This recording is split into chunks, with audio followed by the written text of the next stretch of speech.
Brian Rolapp just took over the PGA Tour, and his first major test is already turning into a complete disaster. The USGA wants to roll back the golf ball to reduce driving distance for elite players. Rolapp seemed ready to let it happen to align with the governing bodies. He did not count on a massive player revolt. A formal ultimatum has just been handed to the new CEO. 11 of the biggest names in golf are demanding he stop the ball rollback and completely scrap his new two-tier tournament system.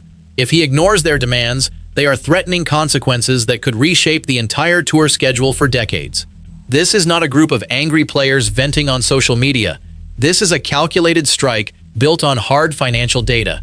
The players know exactly how much revenue, sponsorship money, and viewership they generate for the product. They are weaponizing that leverage to force a total change in direction. The tour simply cannot survive without its biggest stars drawing crowds and television ratings. Yet the most shocking part of this entire situation is not the ball rollback itself. The real story is the specific group of superstars who organized this rebellion behind closed doors. They built a coalition that covers every demographic, playing style, and financial angle on tour. I honestly believe the USGA is destroying the equipment side of golf. But do you agree with the players taking this stand? Drop your thoughts below and subscribe for more honest golf coverage. The first player to draw a hard line in the sand did not just complain about the rules. He dismantled them with a single comparison that left tour executives without an answer. Justin Thomas immediately took the lead in this fight. He broke down the exact logic of why the USGA plan makes zero sense for the professional game. His main argument targets the massive split it creates between the pros and the everyday golfer. If the rollback happens, the best players in the world will be forced to use shorter, weaker equipment. Meanwhile, amateurs playing on weekends get to keep their current high-performance balls. He compared this to making a Formula One team race on standard street tires just to slow the cars down. It completely changes the fundamental test of skill. It strips away the elite competitive edge these players spent their entire lives building through thousands of hours of practice and equipment fitting. The commercial danger here is very real for everyone involved. If the pros are playing with restricted gear, the product on television gets noticeably worse. Drives that used to carry 320 yards will suddenly drop to 305. Sponsors and broadcasters notice that difference immediately because their advertising rates are tied directly to viewer engagement. During those initial closed-door meetings, Thomas laid out the mathematical proof that the rollback does not just hurt individual scorecards. It actively damages the overall commercial value of the PGA Tour. The everyday fan tunes in to watch the absolute limits of human athletic performance. Taking that away gives them one less reason to turn on the television on a Sunday afternoon. This equipment split also creates a massive problem for the local club professionals and the amateur golfers who actually fund the sport. When the USGA changes the testing conditions for the golf ball, the manufacturers will inevitably apply those same restrictions to the retail balls sold in local pro shops. The everyday golfer will suddenly find that the premium ball they have been buying for the last 5 years is no longer available. They will be forced to buy a new restricted version that does not spin as much around the greens and does not fly as far off the tee. The club pros will have to spend thousands of dollars updating their teaching equipment and adjusting their lesson plans to account for the new ball flight. The local golf economy relies heavily on equipment sales and course play. If the amateur golfer feels like the game is being artificially restricted and made less enjoyable, they will simply play less and buy fewer clubs. The tour relies on that grassroots participation to justify its massive television contracts. Equipment logic only covered half the problem, because the traditional soul of the game was facing an even bigger threat from the new tournament structure. Rory McIlroy shifted the focus from the golf ball to the actual competitive test of the sport. He argued that taking 15 yards off the best players in the world changes how they approach every single hole on the course. It turns a game of precision and creative course management into a game of restricted yardage, where players are forced to hit longer clubs into greens. Rory pointed out that this directly hurts the viewing experience for the fans at home. Fans want to see a massive drive carved around a tree onto a narrow fairway. They want to see players attacking pins from distances that seem impossible to the average golfer. Removing that spectacle makes the broadcast slower and far less exciting for the casual viewer. He also connected this equipment change directly to the proposed two-tier tournament system. Rory called the lower-tier events a glorified minor league that disrespects the history of the sport. For a player with his deep respect for golf tradition, This combination is completely unacceptable. You cannot simultaneously downgrade the equipment and relegate the traditional tournaments to second-class status. It sends a terrible message to the fans who have supported the tour for decades and traveled to these historic venues year after year. His words immediately rallied the traditionalist fan base across the globe. They saw a major champion defending the very identity of the sport against a corporate restructuring plan that treats iconic venues like disposable assets on a spreadsheet. Defending the soul of the game required more than passionate arguments. It required dismantling the exact corporate blueprint the new CEO brought from the NFL. Understanding the players' anger means understanding Brian Rolapp's specific plan for the tour. He spent years as a top executive in the NFL, where the league operates on a closed franchise model with strict salary caps and a fixed competitive hierarchy. Rolapp wants to apply that same media rights logic to the PGA Tour. His blueprint involves creating a two-tier system from scratch. The top tier would be a championship series featuring only the biggest stars and the largest purses. The bottom tier would be a challenger series for everyone else, with reduced prize money and minimal television coverage. In the NFL, this structure works because the teams are fixed franchises that never change. The Dallas Cowboys will always be the Dallas Cowboys regardless of their win-loss record. Golf is an individual merit-based sport where a player earns his spot through performance, not through a franchise tag. You cannot simply relegate a historic tournament like the Farmers Insurance Open or the Genesis Invitational to minor league status just to make the top tier look more exclusive. The players understand this fundamental flaw better than the executives do. If you strip the prestige and the prize money from the traditional events, you destroy the ecosystem that has sustained the tour for over a century. The logistical reality of this proposed Challenger Series is even worse than the financial math. If the tour creates a minor league system, the players in that tier will face a brutal travel schedule with significantly lower payouts. Caddies, who rely on a percentage of the prize money to make a living, will see their income cut in half. The players will be forced to fly commercial, stay in budget hotels, and play on courses that do not have the infrastructure to host a top-tier professional event. This completely destroys the livelihood of the mid-tier professional golfer. The PGA Tour has always been a meritocracy, where a player can earn their way up through the ranks by performing well in standard events. By creating a permanent lower tier with reduced opportunities, the tour is effectively putting a ceiling on how far a player can advance without the backing of a massive corporate sponsor. The players know that this minor league structure will drive away the hungry young talent that keeps the sport competitive and exciting. That flawed corporate math was about to collide with the two most powerful players in the entire sport. Tiger Woods and Scottie Scheffler joining the coalition changed the entire dynamic overnight. Tiger brings unmatched historical weight to any argument about the future of professional golf. He knows better than anyone how the legacy of the tour was built on open opportunities, historic venues, and merit-based competition. When Tiger tells the policy board that a plan is bad for the long-term health of the game, the room goes completely silent. Scottie brings the undeniable leverage of being the current world number one. He is the face of the modern game and the primary draw for casual viewers who only tune in a few times per year. If Scottie refuses to participate in the new championship series, the broadcast value of the entire top tier collapses instantly. Together, they form an unbreakable wall of authority that no CEO can simply ignore. Rolapp cannot dismiss the greatest player of all time and the current best player in the world at the same time. Their combined presence sends a clear message that the NFL playbook is completely useless if the actual product on the grass refuses to cooperate with the new structure.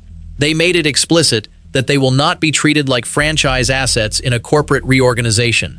The tour exists because of the players who compete on it every single week, not because of the executives who manage the television contracts behind closed doors. Star power alone would not be enough to win this fight. The coalition still needed the players who control the narrative, the statistics, and the locker room dynamics. Xander Schauffele, Jordan Spieth, and Colin Morikawa brought a completely different type of leverage to the rebellion. Xander provides the consistent major contending storyline that broadcasters absolutely love to build their coverage around. He is the reliable star who is always in the mix on Sunday afternoon at the biggest events. Losing him from the top tier would immediately weaken the competitive drama that drives television ratings during the most important weeks of the year. Jordan brings massive traditional appeal and holds the critical position of players director on the policy board. He knows exactly how to organize the locker room and communicate the players' demands directly to tour leadership in a way that cannot be ignored. Colin represents the modern analytical side of golf that attracts a younger and highly affluent demographic. His pure stats-driven approach resonates with the exact audience segment the tour desperately needs to grow its long-term viewership.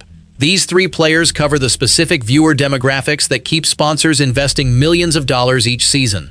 They prove to Rolapp that the player pool supporting this rebellion extends far beyond the top 2 ranked golfers in the world. If the championship series loses Xander, Jordan, and Colin, it loses its competitive balance and its core audience appeal across every age group and viewing platform. Demographic leverage was secured, yet the coalition still needed the financial architects who understood the tour's money better than the executives themselves. Patrick Cantlay, Max Homa, and Viktor Hovland filled the final critical gaps in the coalition's power structure. Patrick is the ultimate financial mind on the entire tour. He literally helped build the mathematical framework for the current FedEx Cup system and understands prize money distribution better than almost anyone in the boardroom. When Patrick argues that the 2-tier system destroys the financial motivation for the broader field of players, the tour executives cannot dismiss his claims as emotional complaints from frustrated athletes. His numbers are precise, detailed, and completely undeniable. Max Homa brings massive social media reach and an everyman personality that connects with casual fans in a way pure statistics simply cannot replicate. He represents the relatable voice that drives engagement on digital platforms and attracts new fans to the sport.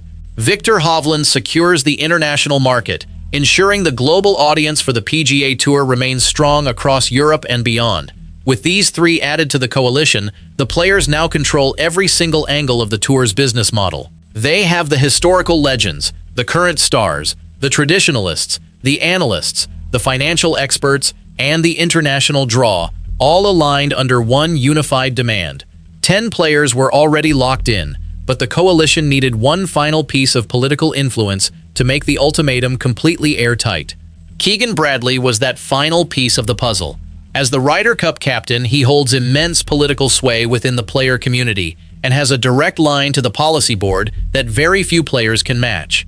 His addition sealed the deal and completed the official list of 11.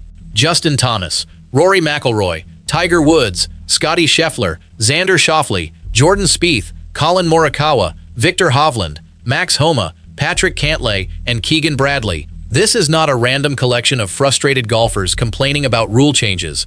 This is a perfectly constructed coalition covering every demographic, playing style, financial leverage point, and political angle on the entire tour.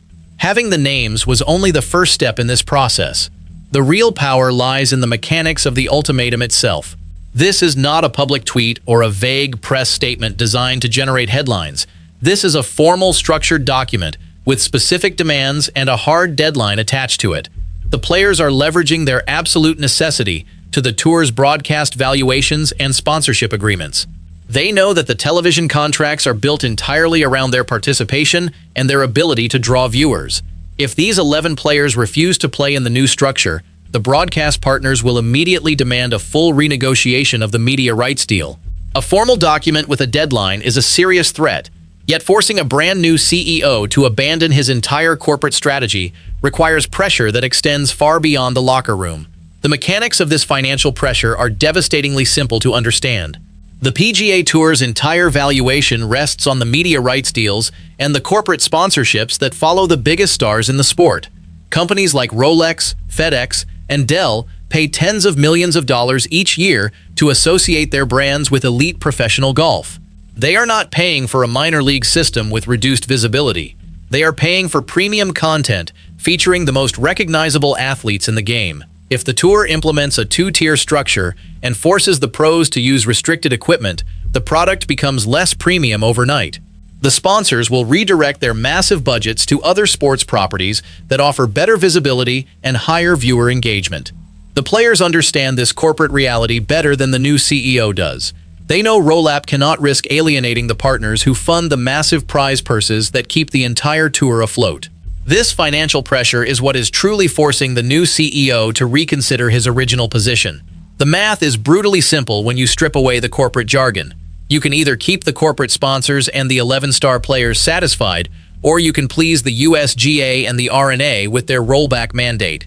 You cannot do both simultaneously without destroying the product. Corporate pressure was mounting from every direction, yet the governing bodies across the ocean refused to back down from their rollback mandate. The USGA and the R&A have spent years developing this ball rollback plan, and they are not ready to abandon it quietly. They argue it is necessary to protect the length of historic golf courses and preserve the environmental sustainability of the sport for future generations. They do not want the PGA Tour to simply ignore their rules and create a separate equipment standard for professional play. This creates an unprecedented conflict between the two organizations that are supposed to govern the game together in partnership. If the PGA Tour officially rejects the rollback to keep their star players happy, it creates a permanent fracture in golf governance that could take decades to repair. The governing bodies argue that golf courses are simply getting too long and too expensive to maintain. They point to historic venues like Augusta National, which have had to buy up adjacent land just to add enough yardage to keep up with modern equipment. They claim that rolling back the ball will stop this endless arms race of course lengthening. Furthermore, they argue that longer courses require more water, more fertilizer, and more land clearing, which hurts the environmental sustainability of the sport. They believe that by reducing the distance the ball travels, they can force architects to design shorter, more strategic layouts that require less maintenance and preserve the natural landscape. But the players see right through this environmental argument. They know that the tour is not going to suddenly shrink the courses. If the ball goes back 15 yards, the tour will just move the tee boxes forward or add more bunkers to compensate. The governing bodies are using environmentalism as a shield to hide their desire to control the professional game. The major broadcast networks are caught directly in the middle of this historic standoff. NBC, CBS, and ESPN want the biggest stars playing in the biggest events with the best equipment available to them. They do not want a fractured product, and they certainly do not want a confusing two-tier system that alienates the casual viewer who only watches a few times per year. The networks have quietly signaled to the tour that they will side with the players if a final vote is forced on the rollback issue. This silent support from the media partners gives the 11 players even more leverage behind closed doors. They know the people who actually write the checks want the stars hitting the ball as far as possible on the most prestigious courses in the world. With the broadcasters, sponsors, and players all aligned against the rollback, the final outcome of this standoff was essentially decided before Rolapp even made his public statement. To understand the sheer magnitude of this player revolt, you have to look at the history of equipment rules in professional golf. The last time the governing bodies made a major equipment change was when they restricted the grooves on wedges to reduce spin from the rough. That change caused a massive uproar, but it was a minor adjustment compared to altering the golf ball itself. The golf ball is the single most important piece of equipment in the sport. It is the one constant that connects every player, from the weekend hacker to the major champion. Changing the ball changes the fundamental physics of the game. Players have spent their entire lives calibrating their swings, their launch monitors, and their course management strategies around the current ball specifications. Asking them to suddenly adapt to a completely different ball flight is like asking a pitcher to suddenly throw a baseball that is half the size. It invalidates years of specialized training and muscle memory. The players are not just fighting for their current paychecks. They are fighting to protect the physical reality of the game they have mastered. This brings us to the full resolution of the entire situation. The players won this fight decisively. The ultimatum worked exactly as it was designed to work from the very beginning. Brian Rolapp has publicly acknowledged that everything is on the table regarding the ball rollback, which is the corporate equivalent of admitting defeat on the issue. The PGA Tour is officially distancing itself from the USGA mandate to protect its own product and its own financial future. The new CEO realized that his NFL playbook simply does not translate to an individual merit-based sport where the players control the actual product on the grass. The two-tier tournament system has also been completely abandoned. The traditional events will remain at the highest level with full prize money and full broadcast coverage intact. Historic venues will keep their prestige and their permanent place on the schedule.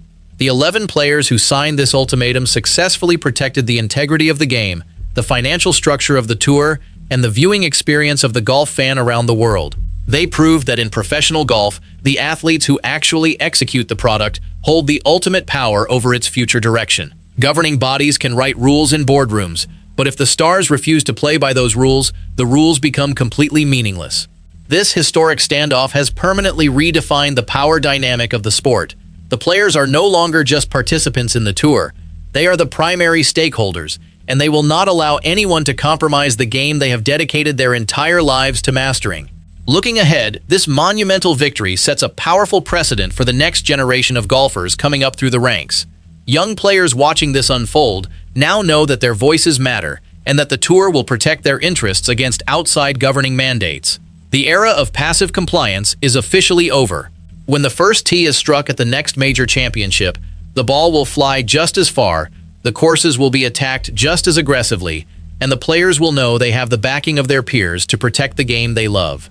This is what true leadership looks like in modern professional sports.